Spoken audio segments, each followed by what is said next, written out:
Welcome to the ShadowBear Story Sessions, the podcast about brutally dark, insanely hilarious old folktales and fairy tales. We're going through the original versions of Grimm's fairy tales, not the cleaned up family-friendly versions. These are the gritty originals, and today's tale is The Clever Farmer's Daughter. We begin. Once upon a time, there was a poor farmer who had only a small house and one daughter, but no land. One day the daughter said, "I think we should ask the king for a little piece of farming land." You can just ask? That's convenient.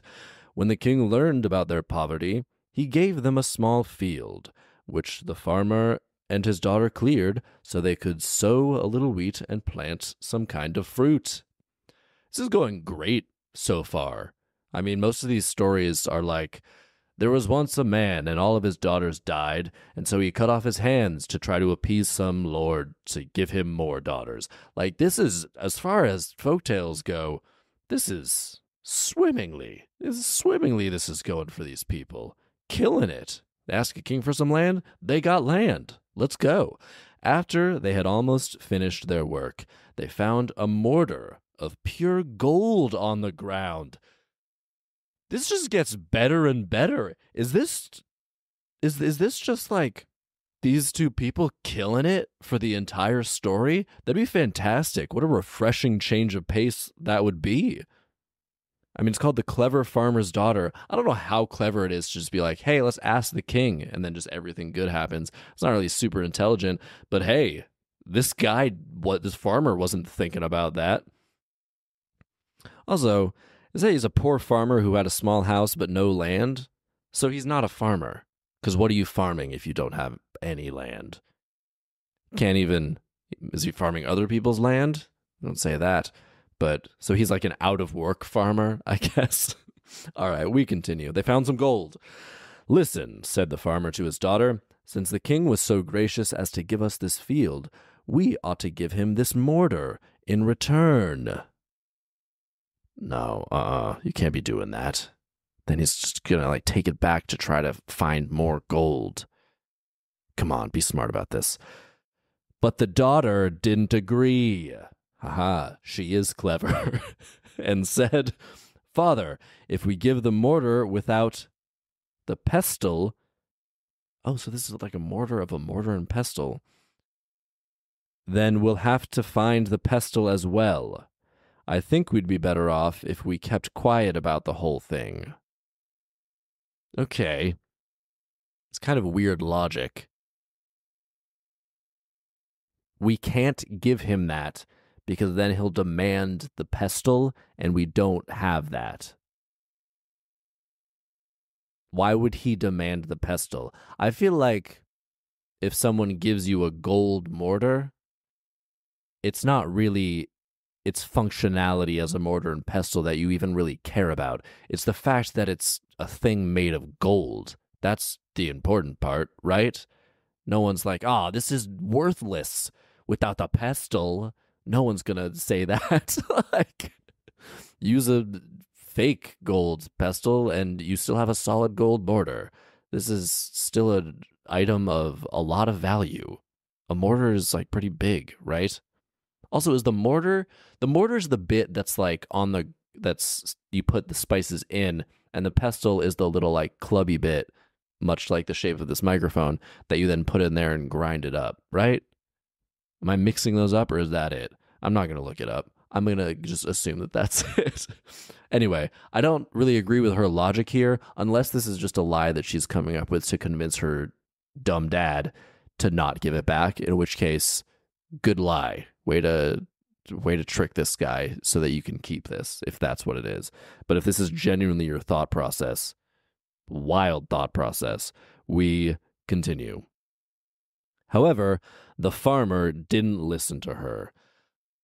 Come on, man. What are you doing? He took the mortar, carried it to the king, and said that he had found it on the heath. Now he wanted to offer it to the king in his honor. The king took the mortar and asked the farmer if he had found anything else. "No," replied the farmer. Then the king asked him about the pestle and told him to bring it to him. All right, I don't get this.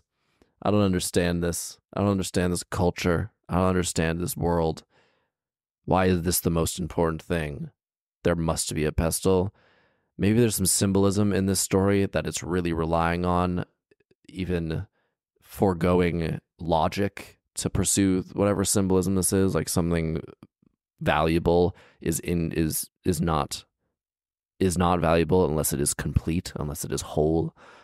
Maybe they're going for some symbolism there, but logically doesn't hold up. You can give me half of anything if it's made of gold. You could give me this microphone and knowing it will never work and it'll be fine. You can give me the top half of the microphone. You can give me this windscreen made of gold. It's useless on its own. It has no function or purpose. And I would happily take a solid gold windscreen. I would if any of you have that. I don't think that's a thing that exists in the world, but would happily take it. All right, well, the daughter read this situation perfectly, so let's see what happens. We continue. The farmer replied that they hadn't found the pestle, but that was like talking to the wind. He was thrown into prison where he was to stay until he produced the pestle. All right, talk me through that, king. Go to jail until you find the pestle, which is in your field, which is at your house. At least give him the equivalent of whatever like medieval house arrest was for his land. Because that's where the thing is that the king wants. These people, this might be a situation where like the story is like, oh, the clever farmer's daughter, when in actuality, everyone else is just unbelievably stupid. This could be that. This could be a situation of sort of like in the land of the blind, the one-eyed man is king. Is that the saying? I think that's the saying. Anyway, this guy got thrown into prison until he finds a pestle that isn't in prison. We continue. The servants brought him bread and water every day, the usual fare in prison, and every day they heard the farmer sighing. Oh, if only I had listened to my daughter. Oh, if only I had listened to my daughter.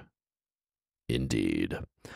Finally, the servants went to the king and told him how the prisoner kept crying, oh, if I had only listened to my daughter, and how he refused to eat and drink.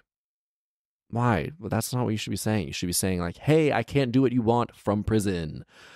The king ordered the servants to bring the prisoner before him, and he asked the farmer to tell him why he kept sighing, oh, if only I had listened to my daughter. What did your daughter tell you? Well, she told me not to bring you the mortar, otherwise I'd have to produce the pestle as well. The king replied, if you have such a clever daughter, I want to see her. I don't know about this. This feels like a trap. I mean, they're clearly setting up the daughter to just be a hero here, but also, again, that's not like clever. That's like she predicted this king's weird response. Again, this is not a normal response to demand the pestle for a golden mortar. A golden mortar is cool. Anyone would like a golden mortar. The fact that this daughter predicted the super eccentric, obscure response of this king is not intelligence. It's they're the both same kind of weird. Maybe that's what it is. It's like, oh, she's weird. That's the king's response. He heard this and he's like, man, she's super weird like me. I want to meet her. He's trying to matchmake here. So she had to appear before the king, who asked her if she really was so clever and said that he wanted to give her a riddle to solve, and that if she solved it, he would marry her. He's totally this is totally like, oh my God, I found someone who is exactly my kind of weird. That's who I want to marry. And hey, for anyone out there, that's who you should marry. Find the person who's the same kind of weird that you are. That is your person. All right. She replied right away that she would solve it. And the king said, come to me. Not dressed, not naked, not on horse, not by carriage, not on the road, not off the road. And if you do, I'll marry you. The farmer's daughter went home and got undressed until she was completely naked, so that she was not dressed. Next, she took a large fish net and wrapped it completely around her, so that she was not naked. I don't know if you're still dressed, just not with traditional clothing. Right? Okay, this is going off the rails, guys. I predict this is the moment where this goes off the rails real hard. And you know what? I am here for it. Let's do this. All right, so now we have a woman who is naked and covered in a fishnet, let's be honest. Then she took some money, leased a donkey, and tied the fishnet to its tail. Yeah, she weird. She real weird. I'm super here for it. This character is winning me over with every insane decision that she makes. The donkey had to drag her along so that she neither rode nor drove. So is she not? Okay. So her plan, is she not walking either? Because she's not on the road. It said not on the road, not off the road. Maybe she'll have something for that. But I just am envisioning this woman like laying down, being dragged on the road in a fishnet while naked. There's no way she's like not visibly naked in this fishnet while she's being dragged by a donkey. But wait, there is more. And since the donkey had to drag her along the wagon tracks, only her big toes could touch the ground, so that she was neither on the road nor off it. What? I don't understand that. The donkey had to drag her along the wagon tracks. Only her big toes could touch the ground, so that she was neither on the road nor off it. She's kind of on the road, though, right? It's on wagon tracks. Are those just like the indents of the wagon? I don't understand that exactly, but it sounds insane, and also I don't understand how that solves that part, so she's not on the road and not off it, because it's just a little, just her big toes were on the road. That's still on the road. It's definitely not off the road. This is not a solved riddle, if you ask me. This is just a woman making insane decisions and hoping it works out. This is not even like, a riddle usually has like a clean answer, like the melted block of ice type thing. Classic riddle. Like, that's an answer to the riddle. This is not like one answer, right? Riddles usually have one answer, right? There is an answer. This answer, there's no way a clean answer is like, oh, wear a fishnet, get dragged by a donkey, and only have your big toes touch the ground as the donkey drags you along. That's not, That is not like the obvious answer here. Come on. What are we doing? What are we doing, guys? All right. We continue. Thus, when she appeared before the king this way, oh, and what a glorious way of entering the king's castle. Like, I'm sure he saw her and marveled at her beauty and majesty and elegance as she was dragged by a donkey naked in a fishnet. Like, come on, guys.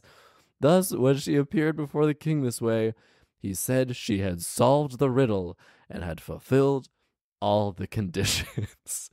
He released her father from the prison, took her as his wife, and ordered her to look after all the royal possessions. All right. I mean, yeah, this continues to just work out great. Sure, the dad was in prison briefly, maybe even like a few days. I don't know how long I said, really. Maybe it did say. I don't know. I'm not going to go back. But this is working out brilliantly for these people.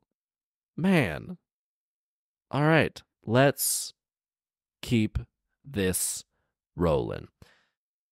And she has, like, she's in charge of all of his stuff. That's cool. That's cool, too. Now, after some years went by, and one day when the king was out reviewing his troops, a group of farmers happened to stop in front of his castle. They had been selling wood, and that's not what farmers do. That's lumberjacks. Farmers, you don't farm wood. I guess you grow wood, so that's like a type of farming. Different, though. You don't call yourself a farmer. You're still a lumberjack. You do that. All right. In any event, group of farmers selling wood, and some of the wagons were drawn by horses, others by oxen. One of the farmers had 3 horses, and his mare gave birth to a foal that ran away and lay down between 2 oxen hitched to another farmer's wagon. All right, this is getting real convoluted. When the 2 farmers came together, they started bickering, throwing things at each other and making a lot of noise. The farmer with the oxen wanted to keep the foal and claimed that the oxen had given birth to it. The other said no, his horse had given birth to it, and the foal was his. The quarrel was taken before the king. How is this a disagreement? How is this a disagreement? Is it a horse? Then it came out of the horse, obviously. Is it a baby ox? Then it came out of the ox. Okay, it's settled. This is just a world where everyone is stupid. And honestly, I'm not even gonna give the daughter the benefit of being like she's the only not stupid one in a world of stupid people. She also seems pretty stupid, just the same type of stupid as the king. So that's going to have benefits when you're the same kind of stupid as the most powerful person in the world. But this is new levels of stupidity. Is it a horse or an ox? That solves your problem. All right, the quarrel was taken before the king, because no one else could solve it, I guess. And he declared that wherever the foal had laid itself down, there it should stay. This king is an idiot. This kid is so stupid. Come on, man. Did he lay down? Just because he laid down in a particular place, that's who owns it now? Just because I go to a hotel doesn't mean the hotel is my landlord. Doesn't mean I live there now. That's not how anything works. That's not how anything works. King Jesus. So the farmer with the oxen got the foal even though it didn't belong to him. So the story even knows, the narration of this story even knows the correct answer and like what should be happening and is acknowledging that the king is making a stupid wrong decision here. The other farmer went away, wept, and grieved over his foal. That's really sad, guys. He loved this little baby horse. He took care of the mom, and the mom gave birth. And just because the baby happened to walk a little ways away, all of a sudden it's not his horse anymore. That's very sad. However, since he had heard that the queen came from a poor farmer's family and was compassionate, he went to her and asked whether she could help him get his foal back. Okay, good plan. Yes, she said, but you must promise not to tell that I've helped you. Now, here's what you have to do. Okay, I already know this is going to be great. This is going to be some super weird, convoluted plan. It's going to be like, this is how you deal with, you solve your problem. This is how you deal with the king. This, honestly, though, this is a good lesson. Here's a good lesson from this story. If couples know each other. Couples know each other, like best, even if you're just like best friends, long-term couples and long-time best friends know each other. They know that, okay, if I want my partner to do something, this is the best way to go about getting it. They go about handling it with them. It might not be like straight up the logical choice or the direct choice in terms of like just asking, but like this is how we're going to handle this to get the outcome that we want. They know their partner, and these two people are the same type of crazy. So let's hear what the queen's plan is. Now, here's what you have to do. Early tomorrow morning, when the king goes out to review his guard, you're to place yourself in the middle of the road where he has to pass. Bring a large fish net with you. Why do her plans all involve fish nets?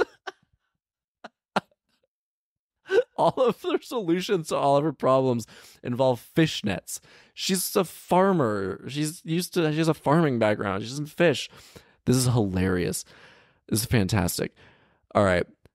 Bring a large fish net with you and pretend to fish with it. In the middle of the road. Why is he in the middle of the road? Pretend to fish. Okay, so it's kind of acknowledged. Pretend to fish with it. You're to keep fishing and shaking the net out as though it were full. Then the queen also told him what to answer the king when he questioned him.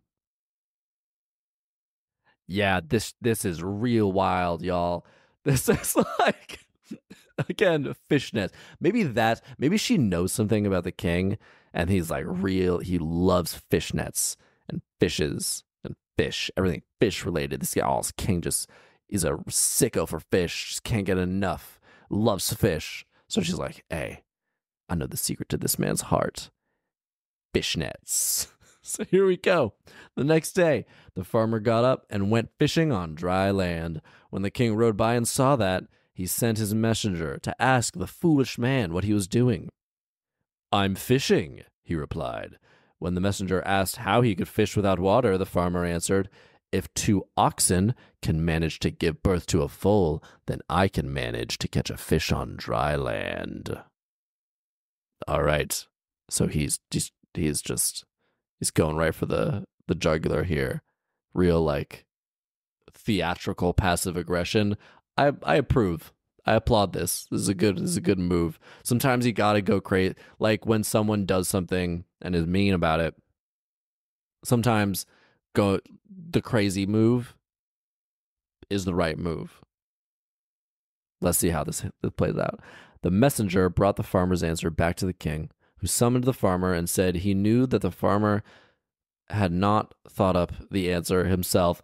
That is hilarious. This king is like, oh, this fishnet stuff, this has my wife written all over it. That is so funny. He's like, I know this wasn't you, man. This is my wife. Come on, does my wife tell you this? My wife told you, come on, she knows about me and fishnets. This is hilarious. The king wanted to know who had helped him with the answer, but he'd better confess it right away. But the farmer refused and kept repeating, may God help him if he hadn't thought up the answer himself. Okay, so the king is suspicious. I feel like he must know it's the queen, but he's just like, you say it. Tell me who it is. I was like, nah, it was me. I did it. All right. So they laid him down on a bundle of straw, beat and tortured him until he confessed that the queen had given him the idea. Come on, guys. Is that necessary? Even if you don't like this as a tactic of him to try to get his foal back, okay, just be like, all right, I see your point, but my ruling stands. Get out of here. Do that instead of beating and torturing the poor guy. You already took his foal. He made a very good point about the fishing thing. The logic held up pretty solidly because it's so stupid to give a baby horse under the auspices that under the logic that an ox gave birth to it, an ox that was never pregnant. Meanwhile, the pregnant horse that's no longer pregnant didn't. This is insane, and he's calling it out as insane, and you are now not only taking his foal from him, but also torturing and beating him. Yikes. All right, well, when the king returned home, he said to his wife, why did you dupe me? I no longer want you for my wife. Your time is up. Go back to the farmhouse where you came from. Jesus, this is an overreaction.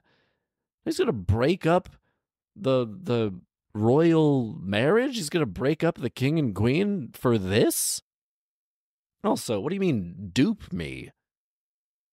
In what way was he duped? The guy just said a thing to kind of make a point. Again, a correct point. Jesus. All right. However, he granted her one last request. She could take the dearest and best thing that she could think of. And that was to be her parting gift. Interesting. Very well, dear husband, she said. Your wish is my command. Why is she saying it? Why is she saying it like a genie? Why is she in genie speak right now? I mean, also, it's not his wish. It is his command. He's the king. And I guess even though she's the queen, she still doesn't really have power here. But yeah, it's not his wish is her command. His command is her command. He's commanding her to leave. Anyway, we continue. Then she embraced him, kissed him, and asked him to drink to her departure. Interesting. He agreed, and she ordered a strong sleeping potion before saying farewell. Okay, the king took a big swig, but she only drank a little. Soon he fell into a deep sleep, and when she saw that, she called a servant, took a beautiful white linen sheet, and wrapped him in it. The other servants had to carry the king outside and put him into a carriage. Then she drove him to her house and put him to bed. This is a wild move here. Also, was the servants were just on board? Surely they must have known. I mean, she wrapped him up, so maybe she convinced them that it was someone else. Still, though, surely they would have found this out, but maybe not. All right, there is, if she has servants that are loyal to her or just would do whatever she asked, and they're like, this is a man, not the king, this is a man in a sheet, take him to my house. All right, I believe that they would do that. Again, though, wild move. This lady is just throwing moonshots left and right, all this entire story. I respect it very much. So put him to bed in her farmhouse, I guess. He slept a whole day and night. All right, that's alarming. This potion was maybe too strong then. And when he woke up, he looked around him and said, "My God, where am I?" He called his servants, but nobody was there. Finally, his wife came to the bed and said, "Dear king, you ordered me to take the dearest and best thing with me from the castle. Since you are the dearest and best thing I know, I took you with me." Guys, I'm getting choked up over here. That's so romantic. That's so sweet. That's lovely, right? Oh. We continue. "Dear wife," the king replied, "you shall be mine, and I shall be yours forever." Then he took her back with him to the royal castle and married her again. And I am sure that they are still living together even today. The end. You guys, this was lovely. These stories go off the rails so often and just get so wild and so dark as well. And granted, a man was tortured and beaten, so we did entirely undeservedly, I guess, justice for the poor foal, the horse guy, justice for horseman. But otherwise, the beating and torture aside, this was just a lovely romantic story here. We just had two people who are the same kind of weird find each other. One of them threw a fit, but that is the wife, the partner. She knew him. She knew his heart, and she loved him in spite of him being objectively awful. Like, she did love him, and oh, no notes. I'm going to be honest. I know this is a little bit shorter of an episode. I don't want to adapt this one. I absolutely adore this story. I adore this story so much. This is so sweet. Again, the king. No, if he's a great guy, he threw the dad into prison. What happened to the dad in the end? He threw the dad into prison for not having a golden pestle to match the mortar. If anything, just, again, send him to look for it. Weird move, but okay.